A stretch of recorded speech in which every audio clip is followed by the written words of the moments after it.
Hi hello வணக்கம். இன்றைக்கி நம்ம வீடியோக்குள்ளே போகிறதுக்கு முன்னாடி நிறைய பேர் நம்ம சேனலை சப்ஸ்கிரைப் பண்ணாமே பார்க்குறீங்க. தயவு செஞ்சு சப்ஸ்கிரைப் பண்ணுங்கள், லைக் பண்ணுங்கள், ஷேர் பண்ணுங்கள். அப்போ தான் நம்ம போடுற வீடியோ உடனுக்குடனே உங்களுக்கு வரும். சரி, இன்றைக்கி பார்க்குற ரெசிப்பியில் வந்து ஃபஸ்ட்டு கோஸில் வந்து ஒரு கப்பு கோஸை நம்ம நல்லா துருவி வச்சுருக்கோம். அதில் ஒரு கப்பு மைதா சேர்க்குறோம், ஹாஃப் கப்பு கார்ன்ஃப்ளவர் சேர்த்து கொஞ்சம் உப்பு, தேவையான அளவு உப்பு போட்டு இஞ்சி பூண்டு கொஞ்சம் நசுக்கி போட்டு கொஞ்சம் உப்பு போட்டு மிளகாத்தூள் கொஞ்சம் 1 ஸ்பூன் போட்டு மஞ்சத்தூள் 1/2 ஸ்பூன், கரம் மசாலா 1 ஸ்பூன், அப்புறம் தனியாத்தூள் 1 ஸ்பூன், கொஞ்சம் காஷ்மீரி சில்லி பவுடர் கொஞ்சம் போட்டு தேவையான அளவு உப்பு போட்டு ட்ரையாக நல்லா பிசைஞ்சிக்கணும். ட்ரையாக பிசைஞ்சிட்டு அதுக்கப்புறமா கொஞ்சம் கொஞ்சமாக தண்ணி ஊற்றி நல்லா நம்ம பஜ்ஜிக்கு எப்படி பிசைவோமோ அந்த மாதிரி நல்லா பிசைஞ்சு எடுத்துக்கணும். இந்த பிசைஞ்சு எடுத்த பிறகு இந்த மாதிரி இருக்கும். அதுக்கப்புறம் ஒரு பேனில் எண்ணெயை ஊற்றி எண்ணெய் நல்லா சூடானோடனே சின்ன சின்ன உருண்டைகளாக அதில் நம்ம போட்டு எடுக்கணும். அது நல்லா வேகணும். அது சின்ன சின்ன உருண்டைகளாக நம்ம போட்டு ஷேப்பு ரொம்ப முக்கியம் கிடையாது, ஏன்னா நம்ம அதை பிச்சு தான் போட போகிறோம். 2 பக்கம் நல்லா வேகிற மாதிரி ஒரு சைடு நல்லா வெந்த பிறகு திருப்பி போட்டு நல்லா அது 2 சைடும் நல்லா வேகிற மாதிரி பண்ணி எடுத்துக்கணும். 2 சைடும் வெந்த பிறகு எல்லாத்தையும் மொத்தமாக வெளியில் எடுத்துக்கோங்க. இதே மாதிரி எல்லாத்தையும் செஞ்சு வச்சுக்கோங்க.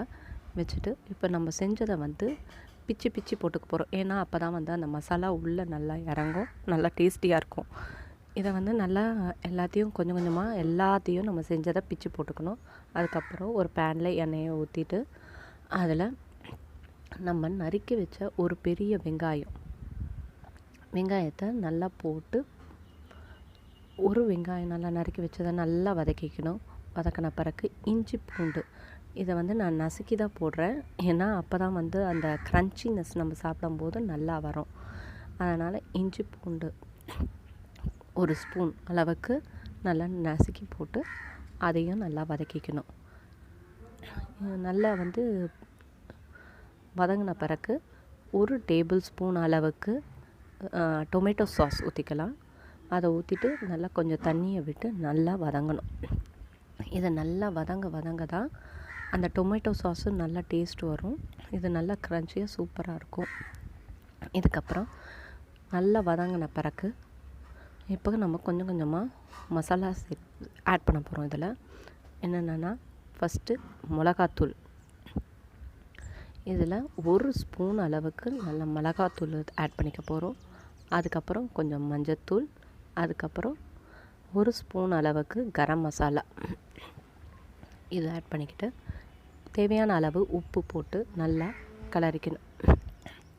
இது நல்லா நல்லா அந்த பச்சை வாசனை போகிற அளவுக்கு எல்லாமே நல்லா கிளறி எடுத்துக்கணும். நல்லா கிளறின பிறகு அளவுக்கு கார்ன்ஃப்ளவரை நல்லா தண்ணி விட்டு கரைச்சி தனியாக எடுத்துக்கிட்டு அதுக்கப்புறமா அதை வந்து இது கூட ஆட் பண்ணிங்கன்னா நல்லாயிருக்கும், இல்லாட்டி கட்டி விழுந்துடும். ஸோ தனியாக கரைச்சி வச்சுட்டு அதுக்கப்புறம் இது கூட சேர்த்து நல்லா கிளறிக்கிட்டே இருக்கணும். ஏன்னா இது வந்து திக்னஸ் கொடுக்கும் கிரேவியை. இந்த கிரேவியை திக்காகும். ஸோ நல்லா கிளறி விட்டு அந்த ஸ்மெல் வரும்போது நல்லா இன்னும் அந்த கோஸை இது கூட கொஞ்சம் கொஞ்சமாக இது கூட ஆட் பண்ணி நல்லா மிக்ஸ் பண்ணணும். நல்லா கிளறிக்கிட்டே இருக்கணும். இது லோ ஃப்ளேமில் தான் வைக்கணும். ஸோ லோ ஃப்ளேமில் வச்சு நல்லா கிளறி விட்டுக்கிட்டே இருக்கணும். அதுக்கப்புறம் நல்லா கிளறி விட்ட பிறகு ஃபுல்லாக எல்லாமே அந்த மசாலா உள்ளே இறங்கின பிறகு நம்ம தேவையான அளவு, இது ஆப்ஷனல் தான், கொஞ்சம் சோயா சாஸ் ஆட் பண்ணி அதையும் நல்லா கிளறிக்கோங்க. ஆப்ஷனல் தான் இது. அதுக்கப்புறம் கார்ன் சிப்ஸ்ன்னு சொல்லுவாங்க, அதையும் கொஞ்சம் ஆட் பண்ணிக்கோங்க. அப்போ தான் வந்து நம்ம கடையில் வாங்குற மாதிரி டேஸ்ட் இருக்கும், அவங்க கடையில் போடுவாங்க. ஸோ அதையும் போட்டு ஆட் பண்ணிவிட்டு நல்லா கிளறி விட்டு தேவையான அளவு கொஞ்சோண்டு கொத்தமல்லி போட்டு சர்வ் பண்ணலாம். ஏதோ நம்ம ரெடியே பண்ணிட்டோம். ஈவினிங் ஸ்நாக்ஸு கோஸ் போட்டு காளான் மாதிரியே நம்ம கடையில் செய்கிற காளான் மாதிரி ரெடி ஆகிடுச்சு. எல்லாருக்கும் பிடிச்சிருந்தா இந்த வீடியோ லைக் பண்ணுங்கள், ஷேர் பண்ணுங்கள், மறக்காமல் சப்ஸ்கிரைப் பண்ணுங்கள். அப்போ தான் தொடர்ந்து நம்ம வீடியோ